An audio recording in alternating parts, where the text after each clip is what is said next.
Imagine someone swaggering through life like they're the main character in a movie everyone else is forced to watch. Rules? Optional. Consequences? For other people. They expect the world to part like the Red Sea, and when it doesn't, they throw a tantrum. If you've never met that breed of arrogance, you're luckier than me. I have in this story. It's the one they'll be replaying in their nightmares for years. This is about entitlement slamming headfirst into a brick wall of reality, about justice swinging hard and karma delivering a knockout blow. What happens when a smug couple picks a fight with the wrong man? Spoiler, it's a showstopper. Before we jump in, smash that like button, hit subscribe, and ring the bell. You won't want to miss a tale this raw. Now, let's roll back to the day Marcus Reynolds turned a parking lot into ground zero for a reckoning. My name's Marcus Reynolds. I'm a black man, a former Navy SEAL, carved from a decade of sweat, blood, and sacrifice most folks can't even wrap their head around. I've hauled wounded teammates through desert sandstorms, watched tracer rounds light up the night, felt the weight of dog tags from brothers who didn't make it home. That's my story. 10 years serving this country, earning scars I don't flaunt. But out here in the civilian grind, people don't see the man who ran toward danger. They see my skin first, and too often, that's where their story about me starts and ends. It was a sweltering Saturday afternoon, March 15th, 2025, to be exact, the kind of heat that turns asphalt into a skillet and tempers into tinder. I pulled into the parking lot of Harper's Grocery on 5th and Maple, a busy strip mall just off the highway. Cars prowl the rows, drivers circling for spots like sharks sniffing blood. I'd scored a gem 10 steps from the entrance, close enough to feel the AC spilling out the automatic doors. I shifted my beat-up Tacoma into park, ready to grab some steak and beer and call it a day. Then honk. A long, piercing blast, sharp enough to rattle windows. Not a quick beep, but a full-on, entitled tantrum from the SUV idling behind me. I flicked my eyes to the rear view. There she was. White woman, late 40s, platinum blonde hair cut into a severe bob. Oversized shades perched on her head like a tiara. She leaned on the horn again, arms flailing. Her face twisted like I'd just torched her house. I sighed. I'd danced this dance before, too many times. I stepped out, locking my truck, moving slow and deliberate. Before I could clear the tailgate, she was out of her SUV, heels stabbing the pavement like she was marching to war. She stormed up, arms crossed tight, red nails gleaming, her whole aura dripping with money and menace. "That was my spot," she barked, voice slicing through the muggy air. I met her glare, calm as stone. "Didn't see your name on it. I was waiting for it." She jabbed a finger at me. Close enough, I caught a whiff of her floral perfume. Too strong, too expensive. "No blinker, no claim," I said, shrugging. "Plenty of spots back there." Her lips curled into a sneer, eyes narrowing to slits. "That's not the point. You people always think you can just take whatever you want." There was the venom, the assumption, the same old jab I'd caught from gas station clerks to corporate suits. This wasn't about parking. It was about her need to flex, to shove me back into whatever box she'd built in her head. I took a slow breath, letting it settle deep in my chest. "You don't know a damn thing about me." She laughed, a short, bitter bark. "Oh, please. Let me guess. Ex-military? Think that makes you some big shot." "I put my life on the line for this country," I said, voice low, edged with steel. "Where were you when the bombs dropped?" Her smirk faltered, just for a heartbeat, doubt creeping in. Then she patched it fast. "Cry me a river," she spat. "Military's a joke. Bunch of grunts playing hero for scraps." That hit deep. I'd lost brothers, good men, fathers, sons, under fire in places she'd never pronounce. I could still hear their laughs, feel the grit of sand in my boots, the weight of their gear as I dragged them to safety. She didn't know sacrifice. She didn't know me, but she wanted to fight. She was baiting me, itching for me to snap. I didn't. I stood there, rooted, face blank, staring through her like she was glass. And that lit her fuse. "You think you're tough?" she hissed, stepping closer, her breath hot with rage. "Some badass hero." Then, crack. Her hand whipped up, slapping me hard across the cheek. The sound rang out, sharp and ugly, a gunshot in the quiet lot. The crowd, shoppers, kids, a guy with a cart, froze. Gasps rippled through, followed by murmurs. Did she just... Oh shit. Phones popped up, lenses glinting, zooming in. The sting burned, a red welt blooming on my skin, but I didn't flinch. Didn't blink. I locked eyes with her, voice dropping low. You just fucked up. She froze, her bravado wobbling, uncertainty flashing in her eyes. Then she smirked, leaning into it. Oh, what? You gonna cry now? Wait till my husband gets here. He'll put you in your place. I roll my shoulders, exhaling slow. The husband card. Always the encore with these types. Minutes later, the store doors banged open, and out he came. A hulking figure, 6'3", broad as a linebacker gone soft, boots pounding pavement like he owned the deed. He had the look of a high school jock who'd peaked decades ago, muscle buried under beer weight, but he carried himself like he was still the alpha dog. His wife, Vanessa, I'd catch her name later, darted to his side, clutching his arm, pointing at me like I was a feral animal loose in her pristine world. There he is, she shrieked, voice cutting through the humid air like a siren. That thug attacked me. He squared up, chest puffed, eyes blazing with raw hate. You put hands on my wife? He growled, stepping forward, fists already balled tight. She hit me. I said cool as ice. Asked the crowd. Check the cameras. He didn't hear me, or didn't care. Truth wasn't the play here. His pride was bleeding, and he needed to patch it with blood, mine if he could manage it. He charged, roaring, swinging a haymaker that could have dropped a horse, if it had connected. I sidestepped, smooth as a shadow. He stumbled, boots scraping asphalt, nearly eating pavement before he caught himself. The crowd tittered, nervous laughs, a few woes. He spun back, face flushed crimson, humiliation stoking his fury. Another swing, wild, sloppy, telegraphed a mile off. I dodged again, effortless. Phone stayed up, capturing every miss. A kid in a hoodie yelled, swing and a miss, bro. Laughter rippled through, sharper now. A woman with a stroller smirked, muttering, this guy's toast. Stand still, you coward, he bellowed, spit flying, veins bulging in his neck.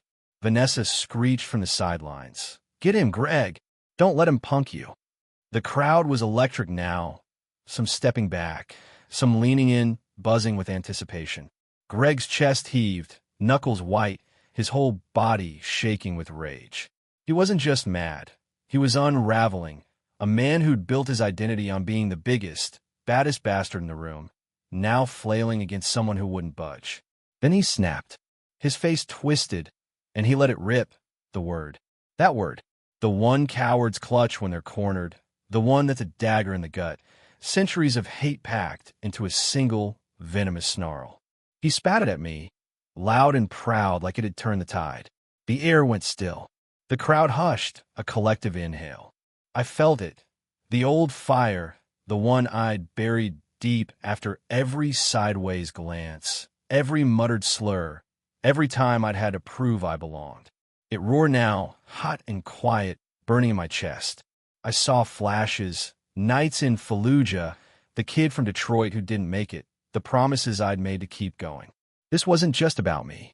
It was bigger. Enough. One strike. My fist drove into his ribs, fast, precise, a seal's surgical hit. Air burst out of him, a choked wheeze as he crumpled, knees slamming pavement, hands clawing his side. He glared up, eyes wild, still clinging to defiance. So I finished it. One punch, jaw clean, controlled, years of training behind it. His head snapped back, body going limp mid-breath. He hit the ground hard, out cold before the dust settled. Silence gripped the lot. Then chaos. Vanessa let out a scream, raw and feral, dropping beside him. Greg! Oh my God, Greg, wake up! The crowd erupted, whispers, shouts, a guy in a ball cap yelling, holy shit, he's down. A woman near me muttered. He had that coming. Phone zoomed in, catching Greg's sprawled form. Vanessa's meltdown, the whole damn circus. But she wasn't done digging her grave. Vanessa lurched to her feet, eyes darting, breath ragged. You're dead, she screamed, voice cracking with panic. She fumbled in Greg's pocket, snatched his keys, and, in one desperate, unhinged move, grabbed a jagged rock from the curb and hurled it at my truck. Glass exploded. My windshield caved, cracks spiderwebbing across the hood, shards raining down like confetti. The crowd gasped, a wave of "oh damns" rolling through. I exhaled, slow and steady. Big mistake. She didn't hear me, but didn't care. She was a tornado now, dragging Greg's limp bulk toward their SUV, shrieking, "Get up! We're out of here!" He groaned, head lolling, as she shoved him into the passenger seat and scrambled behind the wheel. Tires squealed, rubber burning as the SUV jolted back, nearly clipping a minivan. She slammed it into drive and peeled out, weaving through the lot, leaving a trail of dust and stunned faces. I didn't flinch, didn't pause. I slid into my truck, glass crunching under my boots, cranked the engine, and gunned it after them. They were ahead, a black blur swerving through traffic on Main Street. Vanessa's panic was a live grenade. She yanked the wheel too hard, the SUV fishtailing around corners, tires screaming in protest. Greg's silhouette thrashed in the passenger seat, probably yelling at her to slow down, his swollen face barely visible through the tinted glass. I kept pace, steady control, my pulse even. Horns blared as she cut off cars, drivers slamming brakes, cursing out windows. Up ahead, the intersection loomed, red light, traffic stacked tight. No way through. She jerked the wheel, reckless dumb. The SUV swung wide, back end whipping out, tilting hard. For a split second, it hung there, teetering on the edge of control. Then, boom, it slammed into a concrete pole, front end crumpling like foil. Metal screeched, glass sprayed, the airbag popping with a bang. Smoke curled from the wreckage as it rocked to a stop. I pulled up, killed the engine, and stepped out calm, unshaken. The crowd from the lot had followed, spilling onto the street, phones still rolling, voices buzzing. I strode over, yanked Vanessa's door open. She flinched, hands locked on the wheel, chest heaving like she'd run a marathon. Greg slumped beside her, dazed, blood trickling from his nose, airbag dust coating his shirt. "You're not running," I said, voice like granite. "Cops are coming." Her mouth opened, lips quivering, but no sound came. Her eyes darted, trapped, broken. She knew the game was up. Sirens wailed, closing in fast. When the cops rolled up, 2 squad cars, lights flashing. Vanessa tried to flip the script. Tears streaked her face as she clutched her arm, forcing sobs between gasps. "He attacked us," she wailed, voice shrill, scanning the crowd for a lifeline. "We were just defending ourselves." The crowd didn't bite. Neither did the cameras. Dozens of phones had caught it all. Her slap, Greg's swings, the knockout, the rock, the crash. Witnesses stepped up, voices overlapping. She hit him first. He called him that word. They tried to run. A teenage girl with braids waved her phone, shouting, "I got all right here." By sundown, the videos hit the web. X, TikTok, YouTube, everywhere. Clips looped Vanessa's slap, Greg's flailing punches, my rib shot, his jaw cracking, the SUV smashing into the pole. Hashtags exploded. Hashtag parking lot Karen. Hashtag one punch Greg. Comments flooded in, "Talk shit, get hit, karma's undefeated, seals don't play." Their world imploded fast. Vanessa's real estate gig? Done. Her agency dropped her with a curt, "We condemn hate," post by Monday morning. Greg's construction job? Toast. His boss didn't want the PR stink, cutting him loose with a no comment to the local news. Friends ghosted, neighbors dodged eye contact. Local joints like Dino's Diner hung no service signs in their faces. Online sleuths dug up dirt. Old Facebook rants about lazy workers. HOA complaints over a neighbor's dog. A pattern of petty power trips stretching back years. News stations ran the story. CNN debated racial tensions in everyday spaces. Fox spun it as vigilante justice gone wild. Local affiliates interviewed witnesses still buzzing from the chaos. Late-night comics roasted it. Greg thought he was Rocky till he met a real fighter. Now he's trending as a meme. Cue audience cheers. The internet turned them into a circus. Someone remixed the crash with cartoon sound effects. Greg's punchline face plastered over while E-Coyote. A TikTok challenge popped up. How fast can you swing and miss? Vanessa's slap became a GIF, captioned, when your privilege runs out.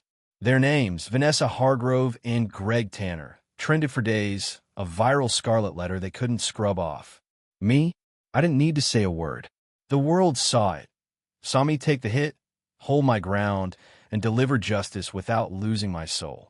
I walked away not just a black man who fought back, but a man who proved strength isn't loud.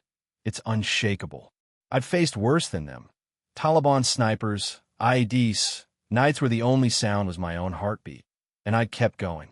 This was just noise. Vanessa and Greg? They're a cautionary tale now, a viral footnote etched into the internet's memory. Their house went up for sale a month later. Neighbors said they couldn't show their faces without whispers following. The grocery store banned them. The lot where all went down became a local legend. You know, Marcus knocked that guy out right here? And their lives shrank to a shadow of what they'd flaunted. That's the deal today. The truth doesn't hide. It hits like a freight train, sticks like tar, and spreads like wildfire. You can't outrun it, can't out-talk it, can't buy your way out. And when it catches you, it's over. So next time you think the world bends for you, remember this day, March 15th, 2025, when entitlement met Marcus Reynolds. Because that shelf life's short and reality don't miss. So what's the takeaway from this wild ride? What do we walk away with after watching Vanessa and Greg crash and burn, literally and figuratively, at the hands of Marcus Reynolds? Let's break it down. The lesson: actions have consequences, and arrogance doesn't get a free pass. Vanessa and Greg thought they could bulldoze through life, throwing tantrums and fists without ever facing the music. But the world doesn't bend for entitlement. It snaps back. Marcus showed us that standing your ground with dignity and strength doesn't just win the fight. It wins the day. The lesson here? Don't start a fire you can't put out, because karma's got a mean right hook. The message: this story screams one truth loud and clear. Real power isn't about shouting or swinging or thinking you're above everyone else. It's about resilience, about keeping your cool when the heat's on, and letting justice do its work. Marcus didn't need to scream or gloat. He let his actions speak. In a world obsessed with flexing and faking, there's something raw and real about a man who doesn't have to prove a damn thing. He just is. And when the cameras roll and the truth spills out, no amount of privilege can rewrite the tape. My take: look, I'll be real with you. This story hits me hard. Marcus isn't just a badass. He's a mirror for anyone who's ever been judged, dismissed, or had to bite their tongue while someone else ran their mouth. I've been there, felt that sting, and seen that smirk from people who think they own the room. But watching him turn the tables? That's gold. It's not about revenge. It's about standing tall when the world wants you small. Marcus didn't just knock Greg out. He knocked down every excuse Vanessa and Greg had built their lives on. That's not just a win. It's a wake-up call. We've all got a choice. Act like the world owes us or earn our place in it. I know which side I'm picking. Love this story? Want more tales of grit, justice, and real-life reckonings? Then you've got to follow Story Precious right now. Hit that subscribe button, smash that like, and ring the bell so you're the first to catch our latest videos. We're dropping fresh, jaw-dropping stories every week. Stuff that'll keep you hooked, make you think, and maybe even cheer out loud. Join the crew at Story Precious, and let's keep the good stuff rolling. See you in the next one.